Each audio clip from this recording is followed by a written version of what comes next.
Bristol Rovers fans dressed up in a valiant attempt to break the world record for the highest number of Pirates in one place.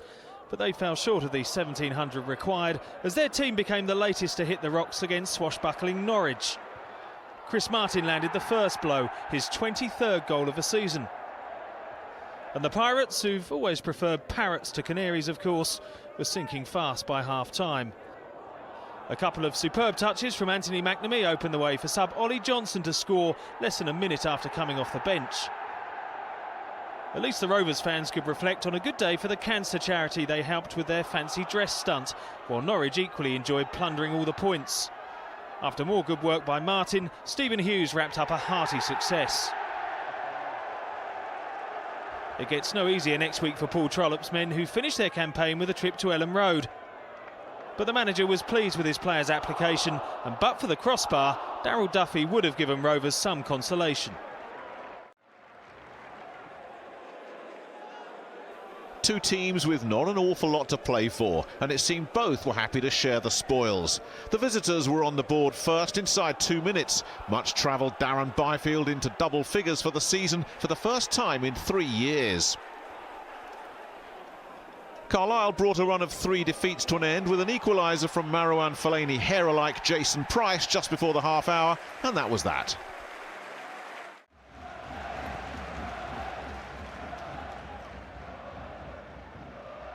Forster. Blocked by Lowry. Skipped forward by Kilkenny. Gradle's on the chase, and Max Gradle will be in here. Gradle to open the scoring. Excellent save. And Darren Randolph denies Leeds an early goal. Charlton eyes looking towards the assistant on this near side, David Coote, but no flag was raised. Gradle with the chance to put it past the goalkeeper. Randolph in his way though. Jermaine Beckford is no doubt itching to get on. 30 goals this season, plenty of reports this season linking him with a move away from Ellen Road. Everton in particular have been mentioned. Sam. Borada. Here's Bailey. Quickly closed down by Snodgrass. Nice header from Forster. Burton! And just pushed away to safety by Higgs. Terrific combination play between the two Charlton front runners. Forster with the angled header on. Burton was there quickly and from a tight angle, forcing Higgs into a good stop.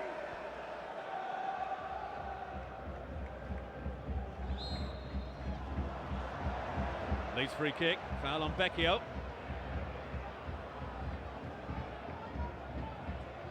Challenges by Soji.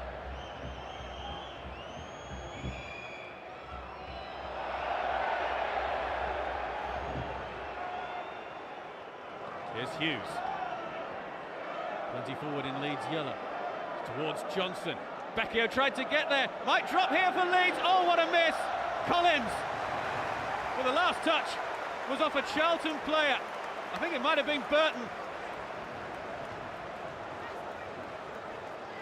Leeds so close to the opening goal of the afternoon. Everybody went for that ball, and it was just poked behind by Burton as Collins approached.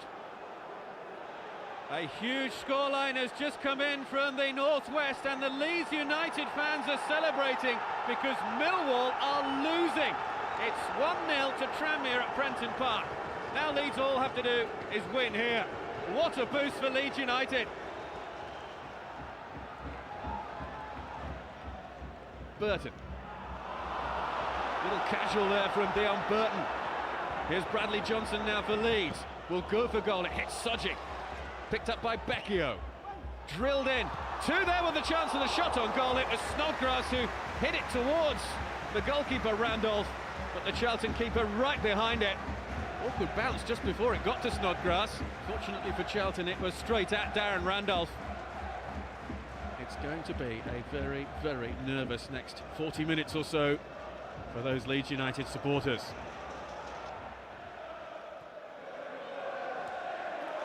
Sam with the header, picked up by Burton. Taking on Collins. We'll have to prevent that from going behind from a corner. No, that clearly crossed the line. Corner Charlton.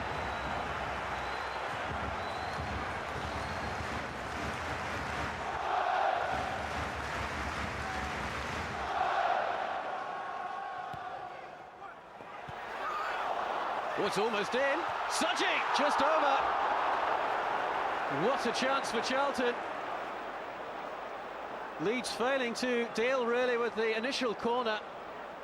And then Sam Suji with an excellent opportunity to put Charlton in front.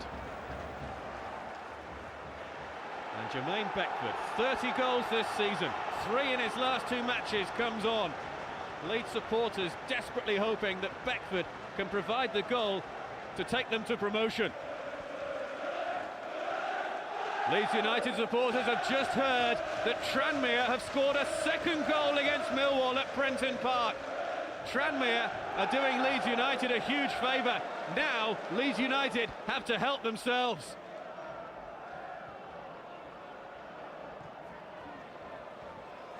Lloyd Sam took it down wonderfully. Sam with the shot!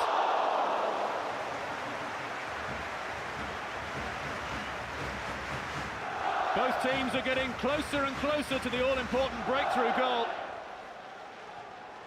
10 minutes left then, plus stoppage time for either of these two teams to get a precious winner.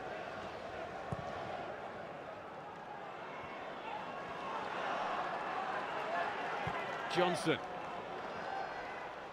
Gradle, first time ball in, Beckford! It's a goal kick. And suddenly Jermaine Beckford was away from any defenders. Just couldn't turn it past Randolph.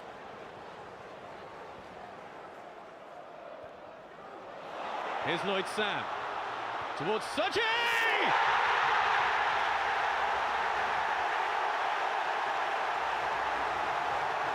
Charlton's automatic promotion dreams are still very much alive. Akpo Suji, the substitute, with a late goal. Not too much emotion on the face of the manager, but I'm sure inside he's feeling absolutely thrilled. Despite the best efforts of goalkeeper and defender, Leeds could not keep it out.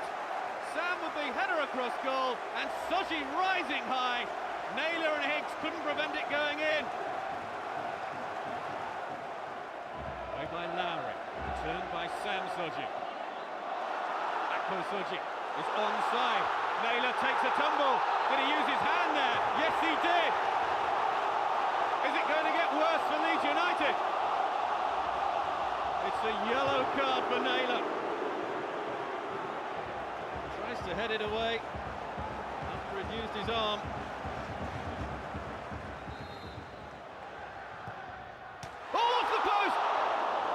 Free kick from Kyle Reid, and Charlton so close to getting a second. There were 2 Charlton players there lining up the free kick. Who would take it? And it was Reid who trashed it against the upright. Picked up by Collins. Gradle. Comes off Suji's knees. Away by Borrowdale. Here's Kilkenny. Collins on the overlap, looking for the pull back to Kilkenny, but he wasn't expecting it. Leeds have a throw though.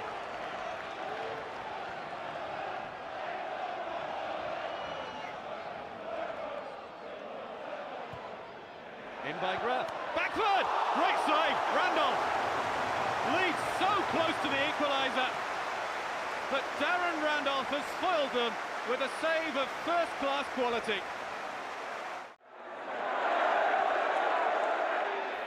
Gillingham's impressive home form has brought wins over Leeds, Swindon, Millwall and Huddersfield this season, and Southampton were on their way to being added to that list once Rene Howe put away a rebound on 19 minutes. With Tranmere winning, this was a game the home side simply had to pick up 3 points, and they kept the pressure on. Early in the second half, Simeon Jackson headed against a post, and it proved merely a stay of execution. The ball found its way to Curtis Weston, and his cross laid it on a plate for Josh Gowling. The reaction showed just what victory would mean to the Gills. A scare midway through the second half, however, when David Connolly pulled one back with his first goal since December. That set up a nail-biting finale. English football's leading scorer, Ricky Lambert, surprisingly starting on the bench, almost added to his 35 goals for the season, only to be denied by Alan Julian. But a point from their final game at Wycombe should be enough to ensure League One football in Kent next season. An anxious week in store for these two clubs. Neither can be entirely sure of survival just yet. Matt Taylor's towering header gave Exeter the edge, but ultimately they'd have to settle for yet another draw, their 5th in 6 games. Hartlepool could feel hard done by with just a point. Leon McSweeney desperately unfortunate as the home side turned up the heat after the break. And there were groans around the ground again as the prolific Roy O'Donovan thought he'd netted his 7th goal in as many appearances, only for the linesman's flag to indicate otherwise. Hartlepool hope the Football League and FA will be more forgiving this week. If they deducted points for fielding an ineligible player when beating Brighton, Pools would be right in the relegation mix. Dennis Behan's equaliser may yet prove crucial in the final reckoning.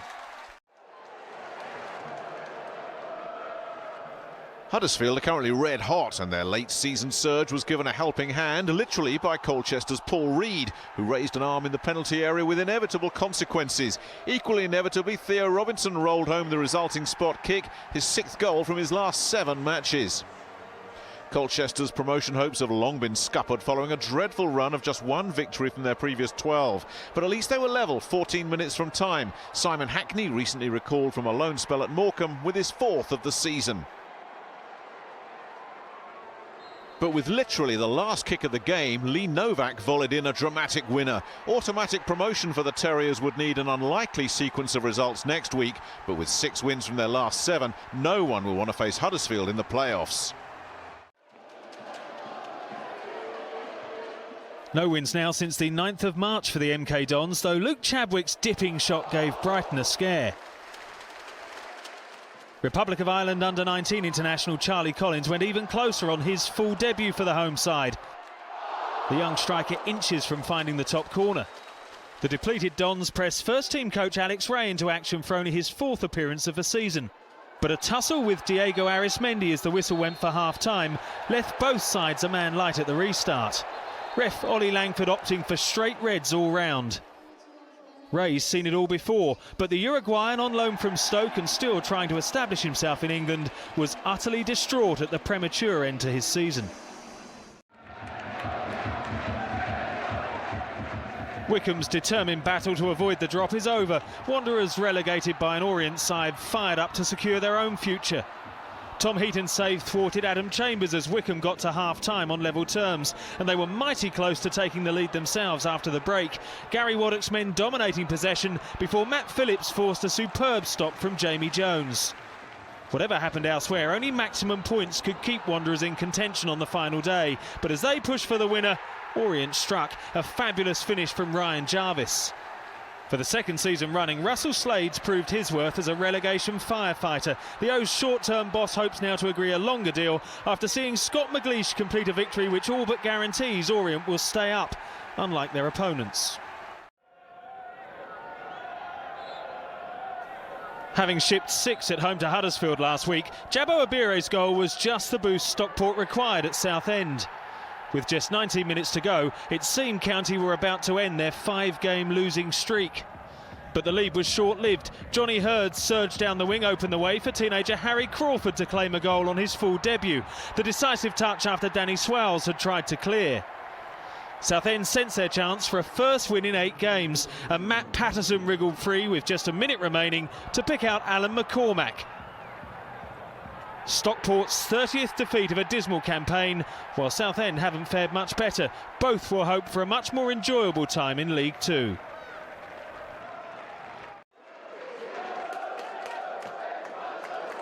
Swindon will hope bitter rivals Bristol Rovers can do them a favour at Leeds next weekend. Billy Painter set the Wiltshire club on course for a victory that keeps their automatic promotion hopes alive. It was a hard-won success. Brentford soon bounced back through David Hunt, who couldn't beat David Lucas the first time, but dispatched the rebound emphatically. The Bees' good work was undone on the stroke of half-time. The defending not up to the standard boss Andy Scott's come to expect. Danny Ward made them pay. Brentford were equally generous after the break, allowing Painter far too much room at the near post. A big mistake against a man who duly notched up his 28th goal of the season. Finishing apart, Scott felt there wasn't much between the sides, and the Brentford boss saw plenty of hope for next year in his players' response. Ben Streven's goal kept the contest alive. But Swindon held out, and a victory at Millwall next week would take them up if Leeds fail to win. Victory essential for both, but it was the home side who boosted their survival chances at Millwall's promotion expense. In first half stoppage time, Ian Thomas-Moore's mazy run was ended illegally by the Lions' Paul Robinson. Thomas-Moore dusted himself off to improve Tranmere's prospects of avoiding the drop, while severely denting Millwall's hopes of automatic promotion. Then a moment for Leeds fans to savour. On 66 minutes, Andy Robinson, on loan from Elland Road, doing his parent club a huge favour with the killer second goal. But it could still end in tears for both sides. Millwall could miss out on second spot, while Tranmere still find themselves in a relegation place. Yeovil's Gavin Tomlin loves playing Oldham. He scored twice against the Latics at Hewish Park last season. You'd have thought they'd have marked him a little tighter. Instead, he was left all alone to put the home side in front after 18 minutes. 7 minutes from time, Oldham's 5-match unbeaten run was over. The ball fell to Bristol City lone player Gavin Williams, and after a bit of pinball in the penalty box, the ball was nestling in the back of the Oldham net. The win confirms that Yeovil will be in League One next season. Oldham offered little resistance, and a second for Williams in stoppage time was no more than they deserved. Both sides now safe, but they'll be sorry to be saying goodbye to Williams, whose goals have done much to ensure that Yeovil were never in serious relegation danger. Chesterfield's late season slump looks terminal. Failure to beat Accrington means the Spyrites have won just once in their last 11 to slide out of the playoff places. Wade Small's miss pretty much sums up their recent form.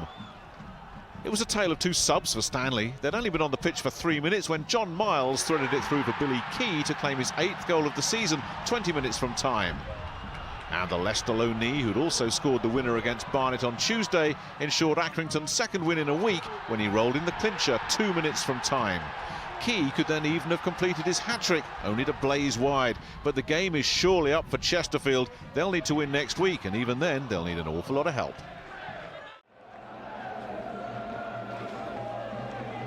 Aldershot had control of their own destiny, but controlling Lincoln's David Sommer is another matter. The South African on loan from Leeds opened the scoring on 57 minutes with his 9th of the season. Shots boss Kevin Dillon responded with a double substitution and a change of formation, and the effect was devastating. Dean Morgan pushed up front, crossed for his namesake Marvin to bring the home side back on terms 12 minutes later. In front of their biggest crowd of the year, Aldershot turned on the style. Dean Morgan has had a huge impact since joining on loan from the MK Dons. His 4th goal from his last 6 games put the hosts ahead on 73 minutes. Playoff dreams fast becoming reality. And just to confirm the point, Marvin Morgan headed in Scott Donnelly's corner 2 minutes later. Aldershot can start planning for the playoffs.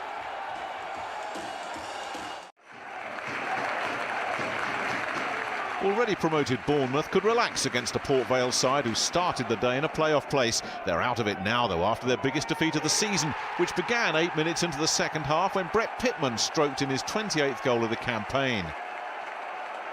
Vale were unbeaten in 6 on the road, but there was no way back 14 minutes from time when Alan Connell got a lucky bounce his way, although nothing fortuitous about an exquisite chip over a stranded Chris Martin. 5 minutes later, Liam Feeney's teasing run and cross found Connell once more. Vale's defences at 6s and 7s, their playoff prospects now in serious jeopardy. And 4 minutes from time, it was 4. A first senior goal from Josh McQuoid. Bournemouth loving it, Vale feeling the heat. They've got to win at Shrewsbury next week and hope for other results to go their way.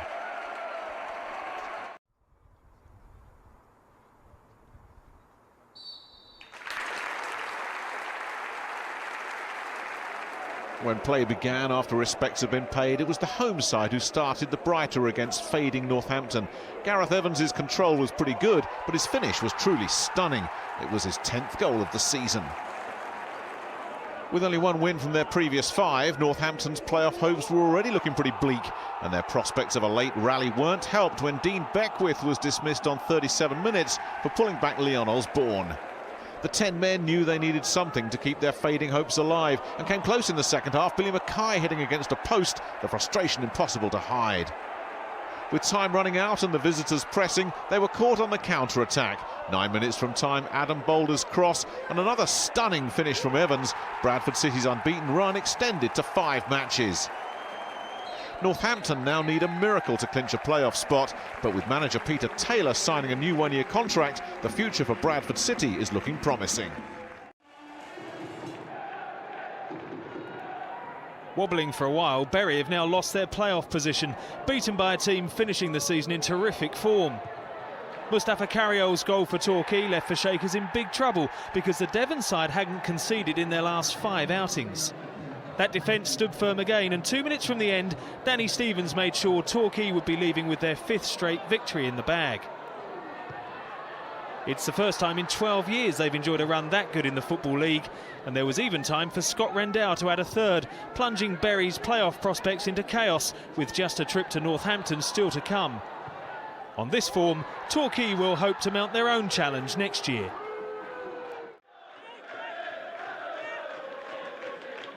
Dagenham's formidable recent home records kept them in touch towards the top, but Hereford pushed them hard. Mark Pugh denied. The Daggers stole into the lead 10 minutes before half-time. The man in the mask, Paul Benson, who broke his nose against Morecambe last week. The Essex club had a top 7 spot in their sights, only for Pugh to peg them back midway through the second half. The match all set for a frantic finish. Adam Bartlett's agility kept sub Phil Walsh at bay as Dagenham pushed desperately for a winner. But just as it seemed Hereford would weather the storm, Graham Montgomery sent the home fans into raptures. They left it late, but the Daggers are into the playoff places.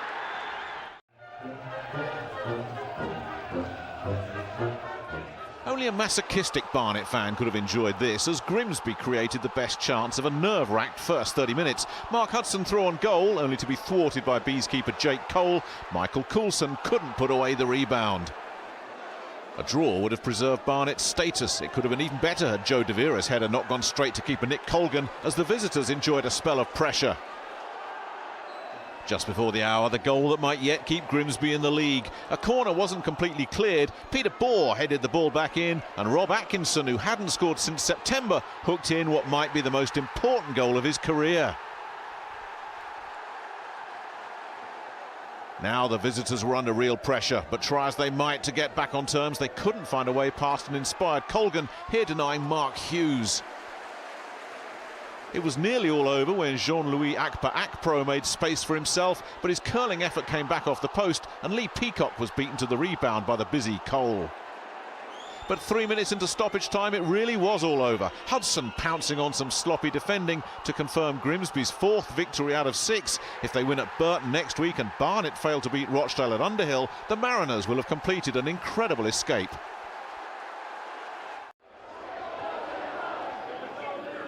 Only Pride on the line at Moss Rose, and relegated Darlington had the most to prove. Skipper Ian Miller had them in front after just 9 minutes. The bottom club had the chance to double their lead when Nathan Mulligan was tripped by Paul Bolland. Mark Convery took the kick. Johnny Brain kept the home side in with a shout. But Darlington did eventually get their second, a free header for Michael Smith to top off their 4th win in 6 away games. Notts County showed no mercy to a Cheltenham side still needing a point to guarantee safety. The champions off the mark through Graham Lee. And within 30 seconds of that opening goal, a typically composed effort from Lee Hughes had County in control. The master marksman was the distraction again, as a free kick from Ben Davis left keeper Scott Brown embarrassed. Like all good goal scorers, Hughes tried to claim the credit, but there could be no disputing the one which took his league tally on to 30 for the season. The Cheltenham defence chasing shadows before a pinpoint finish. After the break, the strugglers fared better, but couldn't stop Luke Rogers from making it back-to-back 5-0 wins for County, who thrashed Darlington midweek to land the title. They even had the luxury of subbing Kasper Schmeichel in his farewell home appearance, so the Dane could enjoy a standing ovation shortly before the team got their hands on the well-deserved silverware. With promotion assured, Rochdale have taken their foot off the pedal. Burton hadn't won in 7, but when Cleveland Taylor swung in a hopeful lob, it was the visitors who drew first blood. 4 minutes later, it was 2. Steve Cabba hauled down by Craig Dawson, and Sean Harrod blasting home the penalty for his 20th goal of the campaign. Chris O'Grady's clever lob pulled one back 11 minutes from time. Tom Parks was lucky only to see yellow as he tried to keep the ball from crossing the line. Rochdale have lost 6 of their last 8. Quite a promotion party hangover. They'll be hoping the heads have cleared come the new season.